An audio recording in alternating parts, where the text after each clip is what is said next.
Matik, magluto din tayo ng chili paksiw with overload toppings. First nato ng ingredients mga kapumsit, yung tamban natin yung palit, no? So, butang nga din nato ng asin, pagkahuman sa asin, butang din tag magic sarap, yan ha, pang palami pa. Para kit-kit, sibuyas dayon, sibuyas bombay, pak, muna tagbutang na nga, pak, magic sarap. Huwag mo na itong special na suka, arang halanga kayo.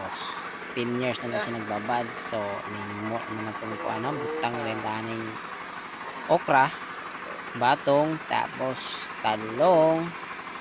Talong atong butang para overload takang pagbalik.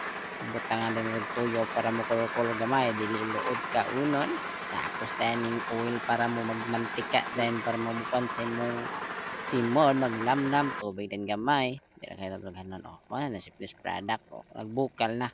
Aurang dalia kayo. Pagkikay, oy. O, pakaon din ta. Pinaplaster din ta na itong gikaw, no? Pagluto. Luto din, pinamukbang, pinahuka din ta na itong gituto, no? Pinasiparit din ta para di magamo. O, kaon na rin bata. Yung surambaw na bata mo, kaon ginakay. Lisod na kay mabuang ba, mabuang oy dipitaw dipinsa guton bitaw kay nang pita, no. Kung kauban na di mo kaon gambot lang sige siguro manguwag mo siguro ng bataa siguro kay di man masabay sa akong kaon. Ambot lang kan siya nawa na pod. Bahala na siya diha basta ako mukaon ko diri malamala kay mukbang matag saging tong yagi cucumber cucumber tuyo pero isda na isda ta mga kabugsit, no.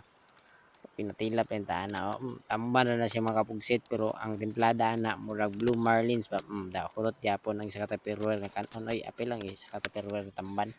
Solve So talaga solve. buset. Solve tong iluto na to ba.